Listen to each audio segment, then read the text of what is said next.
What's up everybody, welcome to a how the side event works type video. So if you don't already, with a lot of stuff going on at the moment, you're probably looking, and depending on when this video comes out, you'll be like, oh, there's still no solo event. That's right.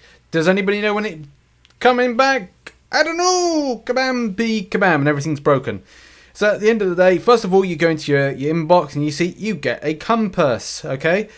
Compasses mean that you're able to unlock various different types of paths. We'll take the red compass right here. So yeah, pick up them compasses because they're important.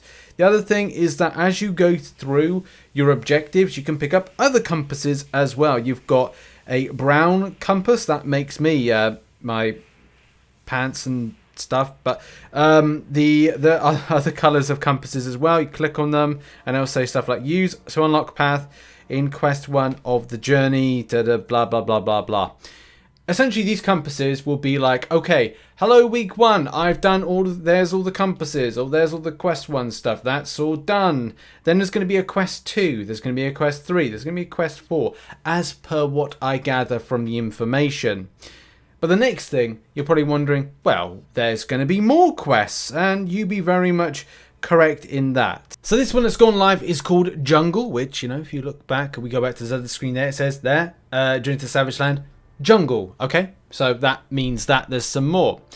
The other ones that will be coming in the following week, so January 12th, which is, you know, next week is Savannah, Mountain the following week, and Volcano is the final week, right?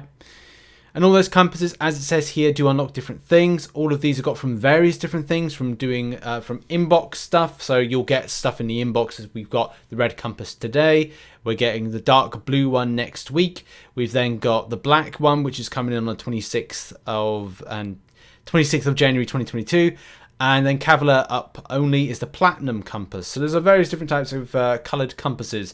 The rest, again, you might be saying to yourself, well, I can't get the other ones. Yes, that's a good point. You won't be able to get all the other ones until you've done the milestones. So the milestones of the solo event. Yes, the solo event that by the time I'm recording this video is not there. So like, no. And I don't know whether or not, because it's not been said by Kabam, if it's going to be progress wiped or not. So that's something to kind of like do bear in mind. You may have to regrind. If you grind it out like I did and did like a load of milestones prior to it being scuffed, you might be then going, oh, I got to do all that again, which is not the end of the world. You know, I'm quite adept with grinding out stuff. So yeah, once you've done all of the little objectives and you've got yourself all the compasses from said objectives. By the way, even though I'm claiming them right now, I'm doing them for the purpose of the video. I'm kind of doing an exploration of week 1. I may say it may be best not to claim them because I don't know what Kabam are going to be doing when it comes to reimbursing the shards. As now it's broken because everything in game that works, it's broken. I'm trying to claim. Oh, you do love this game sometimes. Oh look, and there's connection problems. Anywho, those go into your inventory, so the compasses go into your inventory right there, so they're not lost forever. They are indeed there for you to have. And sadly, at the point of recording this video, I need the yellow one, and the yellow one sadly is, yeah, one of the ones I need from the solo event. So yeah, it is what it is. My quick tip for those that want to get the compass quickly, or compasses quickly, is to do a just, again, very kind of easy run through normal difficulty. Normal difficulty is great because even if you do a completion of every mission, you get units for your trouble. So yeah, you'll get some units just by auto fighting your way through it. So hey, do it easy, grab those compasses, and then we can get into the side event, yeah? The side quest itself has the first introduction of strikers. No, not that striker. No, not even that striker. And categorically, 100% not that striker. Yep, that was a William Stryker X-Men joke for anybody that gave a shit. I'm sure somebody gives a shit somewhere. But yeah, it was like just a strikers thing. So what are strikers? What are they all about? Blah, blah, blah, blah, blah, blah. That kind of stuff. So yeah, we're just going to launch an attack right here. And I'm going to send in my Colossus. Well, I was going to try to. I just tried clicking the button. But hey, enemy AI special prioritization. It's always a great thing to see. So yeah, just throwing right there. Now, yeah, a bit wrong because I threw it right into the block. But getting that unblockable, which, you know, we've got right there. Very, very nice. Allows me to kind of like get right on the pressure with enemies. But that's kind of like my first time playing with strikers, and I would say I find them very fun. Very fun indeed. Especially at times where we just go boop and get very lucky with throwing an SP3 and staying alive. Like they sang, well, was it Bee Gees or something? Staying alive, staying alive. That's what we're going to do right now. So we're going to come out of this. Charging up. Let's have a look as well. Charging up the... So as soon as we come up right out, we're ready for like another striker go thing. So that's kind of cool. You can stick your auto block right where the sun don't shine. I think with this, it's either going to be a case that whilst you're mid-combo is to kind of like throw the striker. So let's just do that. Just let's suppress. So like we'll kind of like go... You could swipe back like that. No, I think it's probably best to kind of go with a parry. But still, going straight into an unblockable is actually a very nice thing. Strikers seem to be quite fun. I would say it may be a case, is the AI going to adapt to it? That's going to be something quite crucial. But I've got to be honest, so far, I quite like strikers.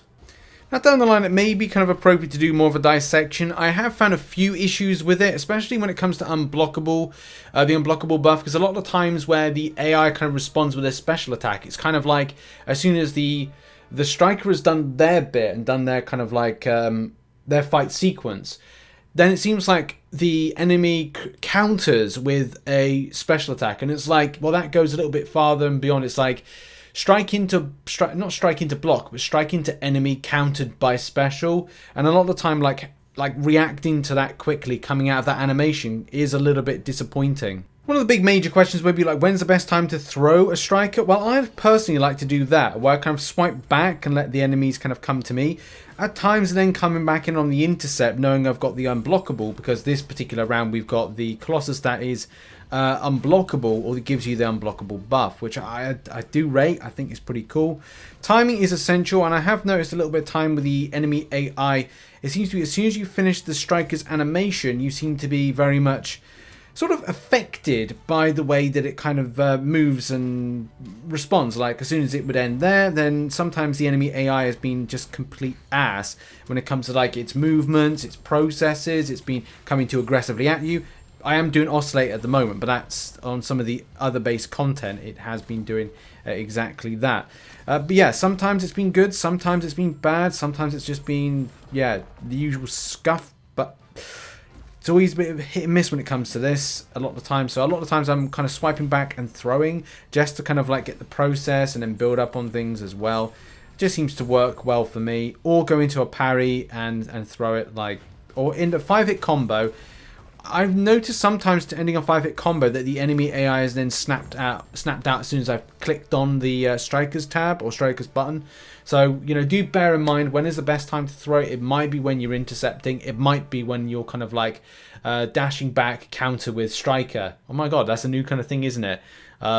Swipe back, counter with striker could be a thing. Not William Striker, by the way, not William Striker. So that has been a little bit of a go over on the side quest, side event, whatever you want to call it, because there's multiple events that go into this, the objectives and as well the solo events, which aren't there at the moment.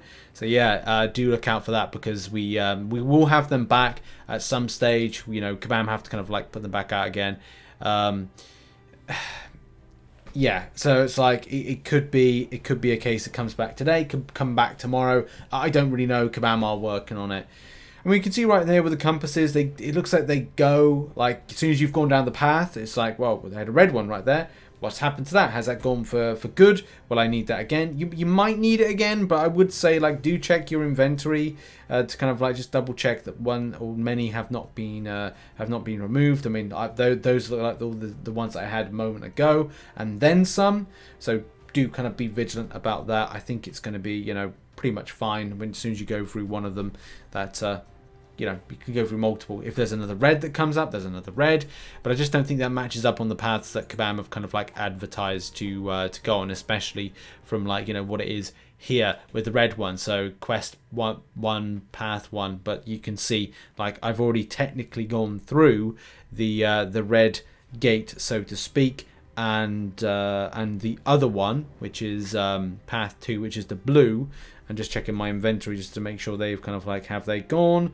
Is the blue still there? And the blue is indeed still there. So it's just like it's they should be still there, and they don't repeat. So you can see by the information that they don't repeat, so you don't do them again for a second time. I should just bring that in shot. There we go.